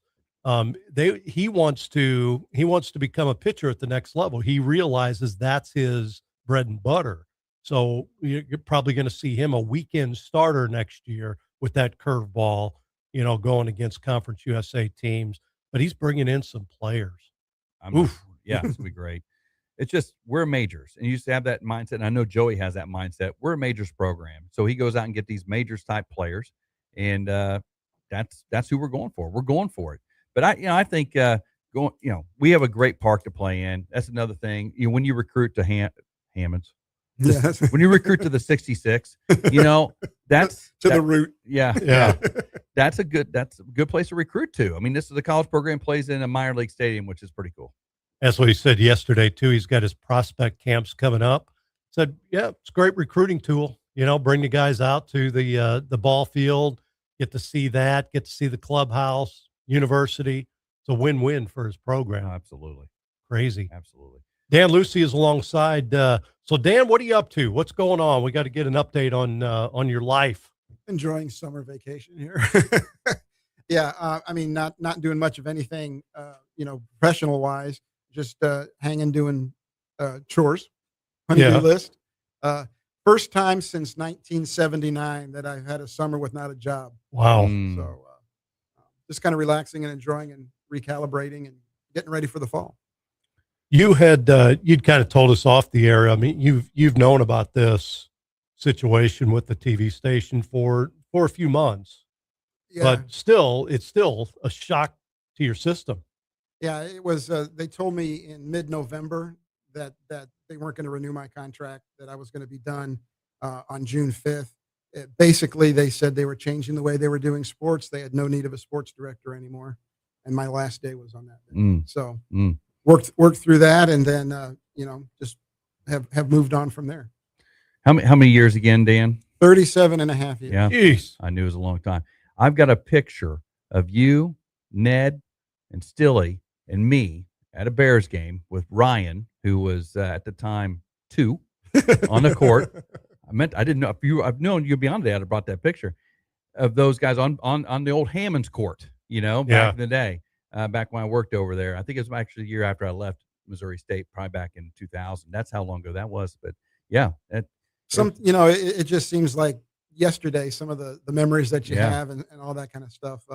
I was able, because of, it wasn't like they said you have to leave at the end of the day. So I had time to go back through the archives and gather a bunch of different stories up, and I threw a bunch of them onto a hard drive and took them home with me. So, but I mean, just remembering the old days, back before everything, everything's kind of changed. Well, you covered everything. So, I mean, when I worked there in sports information, you've covered every sport, and you did it with such class and so well. I mean, you told the story every single day. Bears, didn't matter what it was. Bears, high school. One of the leading high school, you guys really led the charge on high school coverage. Your station did. And that's what, in my opinion, that's what it's about, is telling the story.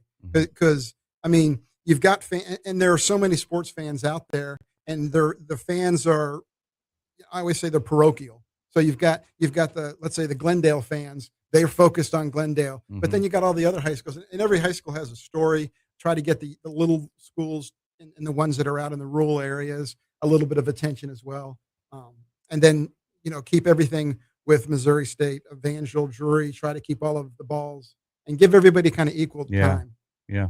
What I'll think of when I, thinking of you and your career, just since I've been here since 95, I mean, you've had to do it all. It wasn't, the others, they came and gone, but you, man, you're carrying the camera. Yes. You're doing everything for your station. You were out there at all the different events.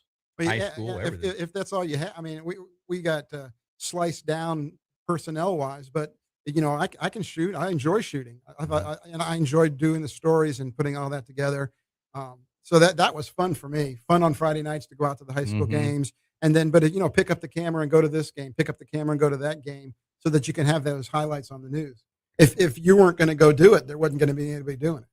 I remember he was popping from high school to high school in those Friday nights. Yes. You were doing it. Yeah. And you had all of it. And I'm like, you go on your 10 o'clock sports, and I'm like, you're like 7 games you're highlighting. I'm like, and I know it was him hauling the camera to all those games. We had some people. We had some help too. You got some great shots though. I mean, they did such a great job. So, hey, let's take a quick break. We got more with Dan Lucy coming up next after this break. You're listening to The Opening Drive with Tom and Rob and Dan Lucy in the house today on ESPN The Jock, brought to you by Play Against Sports.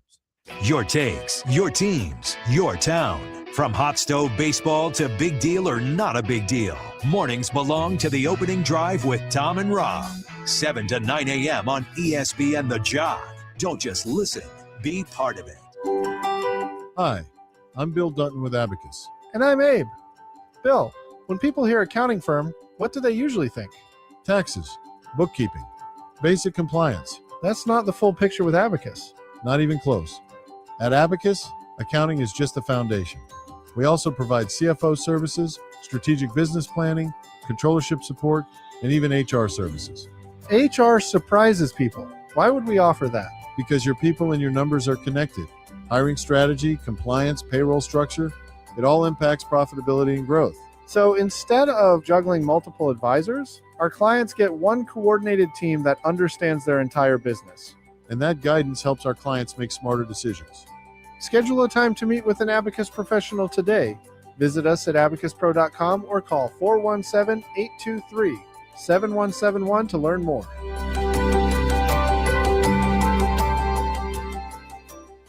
Missouri's laws are clear. Unregulated gaming devices are illegal. Companies have been telling businesses that gray market machines are legal. That's wrong. Don't be scammed. If you have these devices at your business, you could be subject to criminal and civil penalties. Unplug and remove these devices today. If you've been approached to host illegal gaming machines, call now 800-523-1434 or visit ago.mo.gov. Sponsored by the Attorney General's Office. Enjoying world-famous fries at McDonald's helps Ronald McDonald House Charities of the Ozarks. For every pound sold, local McDonald's restaurants across the area donate 1 penny to the local house. Culinary history with Retro Metro. Long before Surf and Turf gained its catchy nickname, people were already pairing the best of land and sea on special occasions. Retro Metro celebrates that tradition with their Jeremy and Julia Surf and Turf, a 6 or 10 ounce filet, served over Cajun cream pappardelle pasta, topped with 3 grilled shrimp, and a house-made crab cake, finished with fresh béarnaise. Experience the all-new dinner menu at Retro Metro. I'm Chef Tiny, inviting you to Retro Metro for some giant flavors. Your table is waiting. This is Rob Rodgers, the co-host of The Opening Drive with Tom and Rob on ESPN The Jock.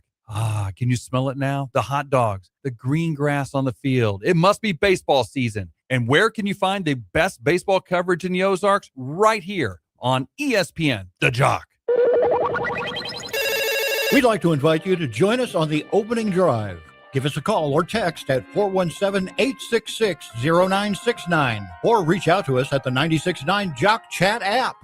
All right, back on the opening drive with Tom and Rob, the last segment of the show on a beautiful Tuesday. I hope you get out and enjoy that today. Enjoy your drive in. If you're just waking up right now, you're late probably for work, so you might want to get going. So we're almost to the top of the hour, 9 o'clock. For us, we're here early. So but I'm surprised Dan Lucy actually came in early. I mean, that's an early day. He had a meeting, so he was already up. There you go. So I was able to use that to get him in here. He was already up at a meeting, a committee meeting. So we appreciate him coming in. So what's the plans? I know you're kind of enjoying things right now, the relaxation of the summer. But what's the future plans? Well, I hope to hook up with the guys over at Height Production and do some stuff with good. ESPN Plus with Missouri State. Great. Just kind of join the group of people that do those play-by-plays and stuff. So kind of do that, keep my hand on my finger on the pulse of Bears sports and athletics, and then work from there. Kind of a soft retirement. Yeah, that's fun. I tell you, we got great athletics programs over there, right? At soccer's, you got to learn a lot of foreign names, though. Oh yeah, you looked at the roster. There's only one American on that roster, I think. Because of guys like you, Rob, it makes it easy. Because back in the day, you'd have the pronunciation guides. Easy. That's the best thing. Well, the best thing now is you click on the name and it tells you. It tells you. Yeah, that's cool. I was over at the Springfield Cardinals with Steve Granato one time, went on one of their media days, and he had all the guys in the hallway, and he was having them pronounce their names. And I was like, and I told the guys, I told Steve, I said, look, I said, this may be work, why are we doing this? That helps us out so much to be able to hear how to pronounce these guys' names. Yeah, that's good. I mean, that's one of the greatest things about sports information. I remember we do the phonetic spell outs, and we still couldn't say the name. I mean, right? We still butcher it, but when you hit the little ear sound, you hear it. Yeah. Oh, that's how you say it. And you'll sound like I learned a long time ago in sports with the tennis players and with the hockey players. Just sound really confident with it, and people will think that's how it is. Lead with confidence. So have you always wanted to do play-by-play? I mean, you were kind of limited. I mean, you did some stuff, with the Bears in the past, but is that something you enjoy? Well, yeah, there was a stretch. I'm thinking 2006, mid 2000s, where I did 6 years of Missouri State basketball with Don and Corey Riggs, Don West and Corey Riggs. Really enjoyed that. I was doing that while doing, being the sports director at Color 10. So you're kind of split with your time, split with your attention. I'm kind of looking forward to having it be really the only thing that I'm kind of concentrating on, and then just enjoying the games and let the games, as opposed to I got to cover this, I have to have a deadline. Yeah. I got to leave at this time in order to cut these highlights to be ready at 10:20. Yeah. I mean, we had for every day, 3 deadlines a day. The clock never stopped moving. You had to get your stuff together. Yeah. Because at 10:20, you were expected to be in front of the camera with your 3.5 minutes worth of stuff. So with that gone now, it's everything's kind of slowed down a little bit, but then you got your attention. You can give more attention to that. What about podcasting down the road? I mean, is that because you've always been limited on what you could do on TV, right? Yeah. Podcasting is open. Yeah, and that's something that they were working that kind of was evolving. Yeah. In the television industry at that point. So I was kind of doing some of that at Channel 10. But like I said, we'll see what happens. Yeah. You got a lot of options, don't you? Got a lot of options here. But it is sports. You do want to, do you have any other interest? Are you into butterflies or birds or anything? Bird watching. Yeah. I'm not running for office or anything like Nothing that. like that. No. I was talking to my wife. I said, well, they're looking for a sheriff. I think maybe I can apply for that. Cruising job openings, Sheriff, Greene County. I think I'll put my hat in for that one. My son was is an attorney. He works for the state of Missouri and the state attorney general's office in St. Louis. So he's an attorney. He worked as a prosecutor here. So I got my son is a prosecutor. Go get the badge. The resume is kind of thin for the sheriff. Dan Lucy, our new sheriff. Could happen. Never know. Well, they're on live PD, so I've got the television stuff. Oh my gosh, I saw that the other day. By the way, I was getting on James River or something. Sheriff had somebody pulled over. Media camera right there. I'm like, okay, you're going to be on TV. Oh, that could be one of those cops editions right there. Maybe. Yeah. I still see those on YouTube where Springfield, Missouri, we had some wackos in this area. I was on live PD. Did you know that? No, I wasn't arrested, but I was at the intersection down at South Campbell and James River, and this dude on a motorcycle weaving out. Cops are chasing him. Does the Huey there? Goes back up towards North Campbell towards the Dairy Queen there. Goes through the intersection there and hits a car. T-bones a car. Flies off the motorcycle. You saw it? Yeah, I was there. I was on TV. We went back and watched the episode. That's us driving by our car because we're at the light going around. We made live PD. Unfortunately, that guy broke his leg and promptly got arrested. But anyway, that's his problem. I was part of a high-speed chase just last week, as a matter of fact. Just leaving the station on 65, just pulling on to 65. Yeah. I hear this siren, coming up, I guess going south on 65. Yeah. I'm like, okay. And I see it in my rear view, and there's a car in front of it going 100 miles an hour. Wow. And he veers over into my lane. I'm like, whoa. And he yanked the car out of the way. You're flipping him off. So this cop is chasing somebody, and he almost veered into me. I'm wow. It's crazy. These people think they can get away. That's the funniest thing. You're not going to get away. If you're going that fast, there are other policemen out there. They're going to stop you somewhere along the line. Dan, that's what you'd have to deal with. No, I'm not going to do that. I think I've changed my mind now. I like driving real slow around town now. I got nowhere to go. Yep. My calendar's wide open. So you're a Mizzou J student guy, right? Back in the day. How'd you end up? You were an Army brat, right? Yeah. So how'd you end up at Mizzou? Well, I was an Army. So we lived a bunch of places. I mentioned Hawaii. Yeah. I went from Hawaii to Omaha, Nebraska, where I went to high school. And then when I was in Omaha, there was a thing called Junior Achievement. They still have it. Yeah. But up there, they instead of doing like a business, it was a TV station. Oh. So I was hanging out at the TV station once a week all through the semester. Well, all the guys at the TV station were J school guys from Mizzou. Oh. And they were like, well, you got to go to Mizzou if you're going to do this. And then so and I was in journalism in high school. So I wrote for the yearbook, wrote for the school paper, wrote for all that stuff. Knew that I kind of wanted to do broadcasting. So looked around, went to Mizzou, and then the rest is, so I was up at Mizzou, graduated in 85, stayed there as the sports director, actually was the sports director before I graduated from college. The guy that was there before got a job in California and left. Okay. They had a note. They said, you want to do it? And I said, sure. So I had to rearrange my last semester of school so that I could work doing that. And then I got down here. Tom Mast was working at 10 with Scott Opfer. Yeah. Tom went across the street to KSPR. There was an opening, and I actually had applied for the job at KSPR as well. And I got a call from the KSPR guy that said, sorry, we had to give it to the guy that came from across the street. Sorry. And I was like, well, shoot. Okay. So I hung up the phone, and then like 5 minutes later, the phone rang, and it was Opfer. And he goes, do you want to come down and work with me? Wow. So I was like, yeah. So that's how I got down here. Wow. So we know about the coaching tree, the people that have kind of worked for the legendary coaches. Who's out there that you trained? And do you have any big names? Anybody that because you've worked just since I've been here. I couldn't count how many people you've had to work. When I was fortunate to get into the Missouri Sports Hall of Fame in 2018, and I counted up some people at that point just to kind of. It was like 22 people that I had worked with as a weekend sports guy or sports reporter. And my thing with them has always been, you don't want to stay. They didn't want to stay in Springfield their whole entire career, but I could coach them up and get them to where they could get to their next step, or they decide what they want to do. I mean, I've had some that have gotten out of the business and have gone to do something else that are just having great careers. Probably the biggest name would be Nick Carboni, who was here. He's the sports director in Charlotte at the Fox O&O. So, and he's still doing his stuff. I follow him on X all the time with Panthers stuff and Hornets and all that kind of thing. And then, Megan Rice was somebody that was here for a long time.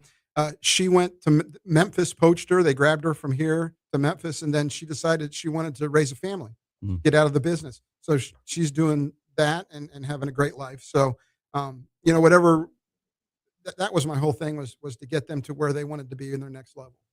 That's awesome. The coaching tree. It's the sportscasting tree at Color 10 with Dan Lucy. I was just, when all this stuff went down, I heard from Larry Figursky, who was the very first guy that I had hired. He came in from Detroit, and we caught up a little bit. And so it was fun to remember. But see, like you were talking, it was just yesterday that stuff happened. And you look back, and all of a sudden it's 37 years. Yeah. Yep. Well, man, what an awesome career you had over there. But it's not over.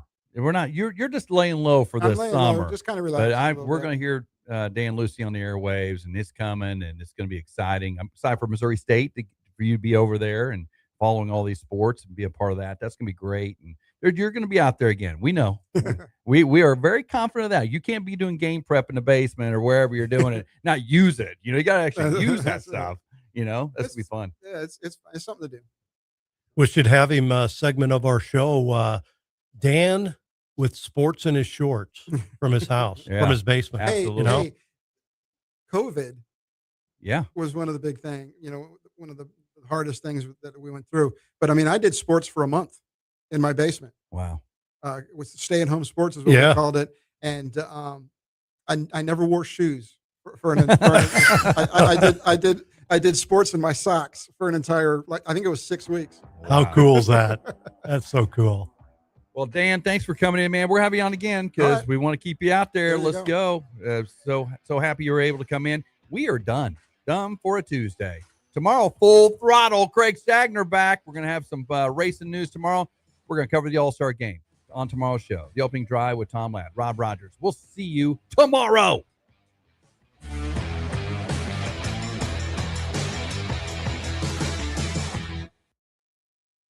Springfield weather on the Jock.